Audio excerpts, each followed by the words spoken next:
what it feels like to be the last one left in your circle of friends. There's a kind of silence that doesn't come from the absence of noise, but from the absence of them. The ones who used to fill your days with laughter, with phone calls, with late-night conversations that stretched until morning.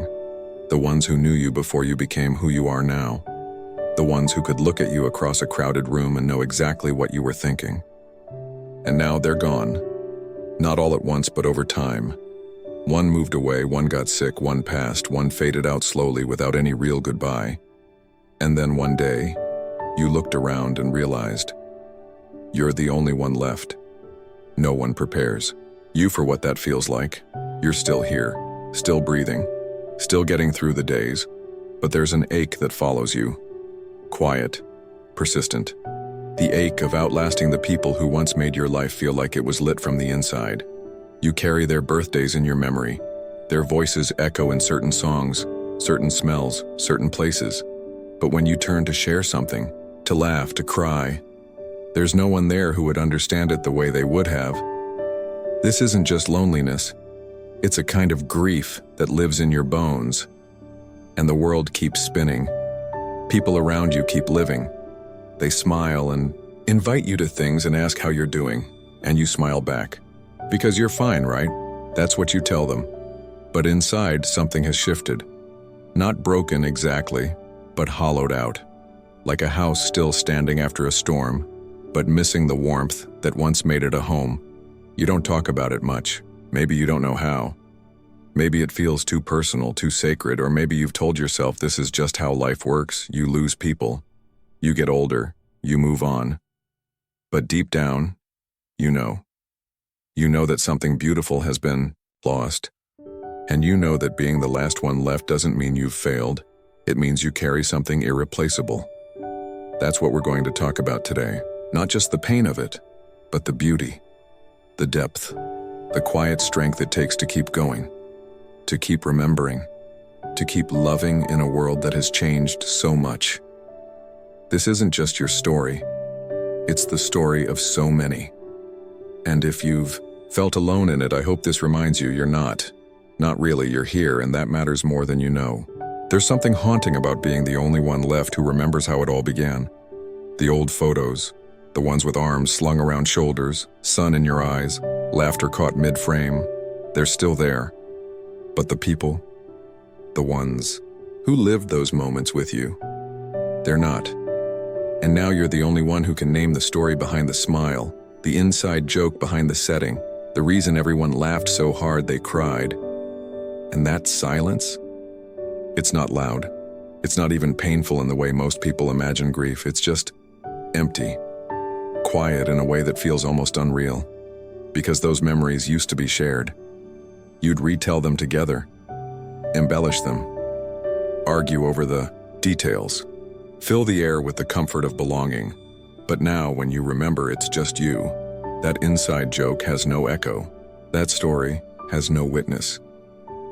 You start to realize how much of friendship isn't just about love or loyalty. It's about shared memory. It's about someone being able to say, I remember that too. It's about someone finishing your sentence, not because they're trying to show off, but because they were there. They saw it. They knew the version of you that existed in that moment, before everything changed. And now you carry that whole history alone. People around you care. They try. But it's not the same. Telling a new friend about something that happened 30 years ago isn't the same as locking eyes with someone who was there when it did. It's not the same as that one look you used to share with your best friend, the one that said 1,000 things without a single word. Now you're the only keeper of that history.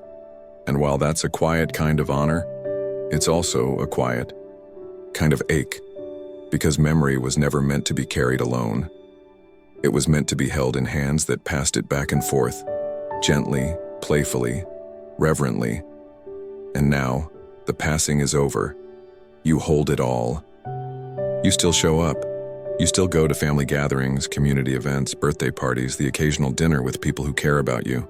And you smile. You laugh at the right moments. You make polite conversation. But underneath it all is a strange feeling. A kind of loneliness that doesn't make sense to anyone else. Because you're not alone, technically. You're surrounded, but you feel like a stranger in a world that once felt like home. That's the thing no one tells you. Loneliness isn't always loud. It's not always about being by yourself. Sometimes the deepest loneliness shows up when you're around people who don't really know you, people who only know the version of you that exists now, not the one who existed before. And there's nothing wrong with these people. They're kind. They're good. But they don't know the whole map of your heart. They don't know the battles you fought in silence. They don't know who you were when your circle was whole, when your friends were alive and close and still picking up the phone just to hear your voice. It's not their fault, but it still hurts. Because there's a certain ease you lose when the people who knew you by heart are gone. You find yourself editing what you say, skipping over parts, holding back pieces of yourself because there's no one in the room who would understand the full story anyway. You play the role, you wear the mask, but something inside you misses being seen, not for who you've become, but for who you've always been. You miss someone knowing your context, knowing your shorthand, knowing how to make you laugh when you're trying not to cry. You miss walking into a room and exhaling, not because you're surrounded by people, but because you're surrounded by people who knew your soul. And now, even in rooms full of sound and light and warmth, there's a space beside you that feels unbearably quiet. That's not failure. That's love that's outlived its presence. That's what it feels like to be the last one left. They're not here anymore, but their stories are. You still remember the way one of them used to laugh, loud and unfiltered, the kind of laugh that made everyone else laugh too, even when they didn't know the joke. You remember the way another one always showed up 10 minutes late but brought the kind of warmth that made time irrelevant. You remember the heartbreaks, the triumphs, the nights you danced without music, and the days you cried without shame. And now, you're the only one left who holds those memories. You become the keeper of stories no one else even knows existed. The world forgets, but you remember. You remember what your friend looked like when they were young and full of fire. You remember what they sounded like when they were excited or scared or in love. You remember things no photo could capture, no social media post could archive. You remember them in all their messy, complicated, glorious humanity. And carrying that feels both sacred and heavy, because you want to tell someone. You want to say, let me tell you about the time we. But the person who would have laughed, who would have added the next part of the story, is gone, and telling it alone feels incomplete, like a song that stops halfway through. Sometimes you find yourself talking out loud to them, in the car, while cooking, in your head before you fall asleep.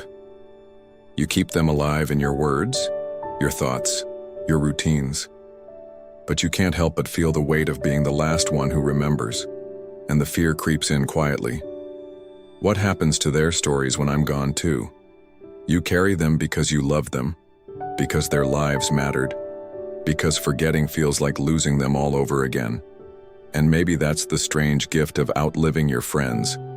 You become a kind of living archive, a witness, a bridge between who they were and the world that no longer sees them.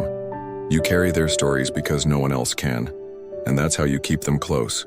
You change even when you don't mean to. You grow quieter, slower, maybe a little softer, maybe a little harder. Time works on you, not in the dramatic way it did when you were young, but in a way that's more subtle, more invisible. And when the people who once knew you best are gone, those changes go largely unnoticed. No one sees it when your voice gets shakier. No one notices when you stop wearing that color you used to love. No one remarks on the way your laugh has changed. Not worse, just different. The people who could tell something had shifted just by the way you sighed aren't around anymore. So now you change in solitude. And that's what hurts the most. Not the change itself, but the fact that it happens without a witness.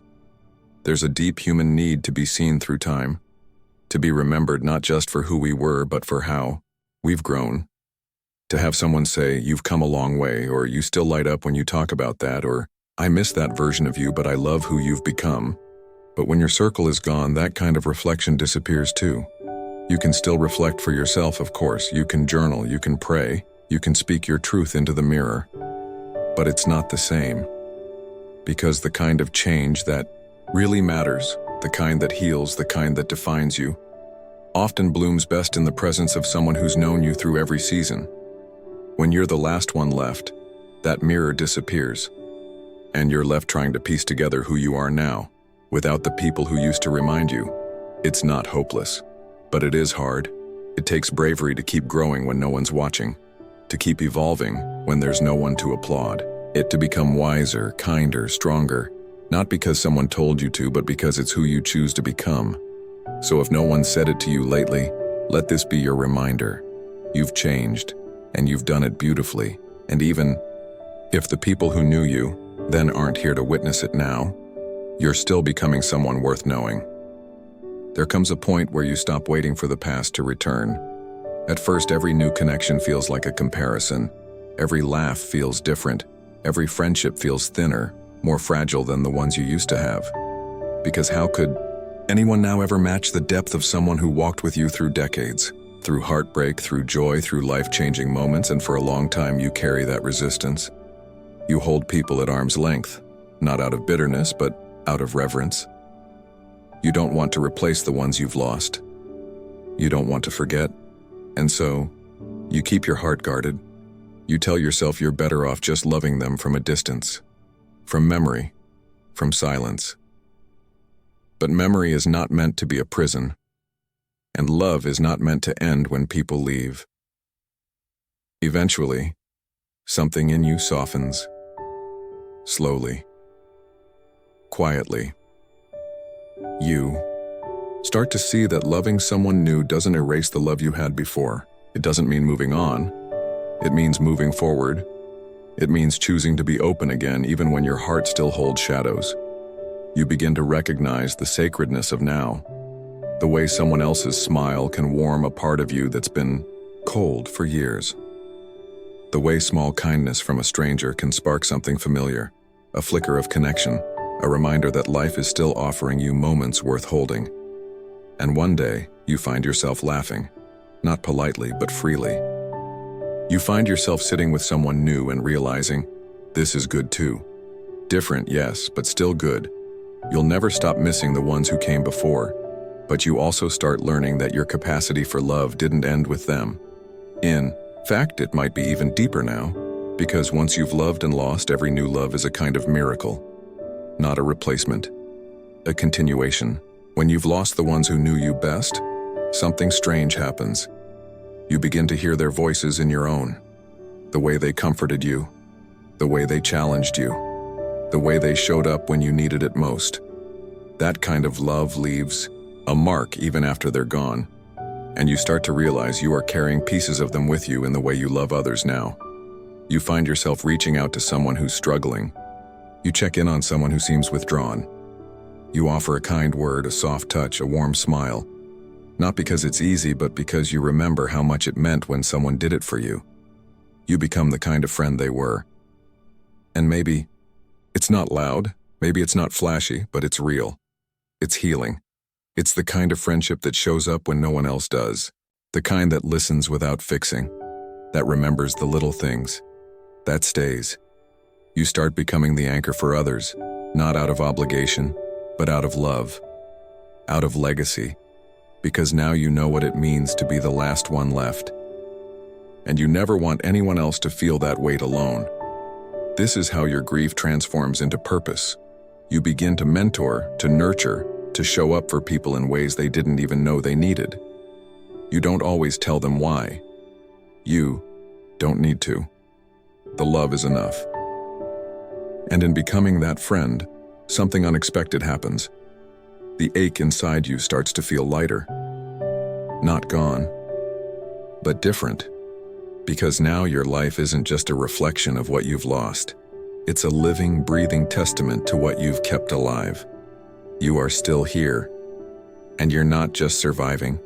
You're offering the kind of presence the world desperately needs. The kind of presence your friends gave you. The kind that says, you're not alone, not while I'm here. Being the last one left in your circle of friends is not just a matter of numbers.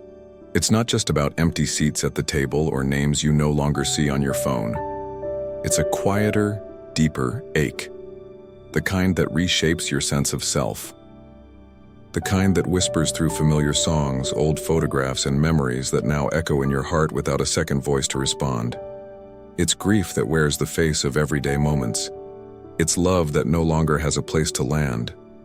It's a story still unfolding even after the people who helped write the beginning are gone. And yet, here you are, still waking up, still remembering, still loving, still walking forward even when the path feels lonelier than it used to. And maybe that's the most extraordinary thing about you. Not that you've survived loss, but that you've chosen to live with it. That you carry the weight of those memories and still find a way to smile. That you let the absence of your friends shape you but not harden you. That you hold on to their love, not as a reason to stay in the past but as fuel to keep moving forward. Because in the quiet, in the solitude, something else has grown. Wisdom, compassion, depth. A kind of love that knows how to last beyond. Presence. A kind of heart that knows how to stretch wide enough to hold both the sorrow and the beauty of having loved so deeply. And now, you are the story keeper, the witness, the survivor. You are the one who remembers how it felt to laugh until your stomach hurt with people who knew every version of you. And maybe, just maybe, you're the one who can offer that kind of presence to someone else now. Not because they'll replace what you've lost, but because love doesn't have an expiration date. It only changes shape. So if today feels heavy, if you feel like you're carrying more than your share of absence, I want you to know this. You're not forgotten. You're not alone in your aloneness. And your story still matters. Your presence still matters. The world still needs what only you can offer, because you carry something no one else does. The lived, loved, and sacred memory of people who shaped your soul. So speak their names, tell their stories, laugh when it hurts, cry when you need to, love someone new, take one more step, and know this with all your heart.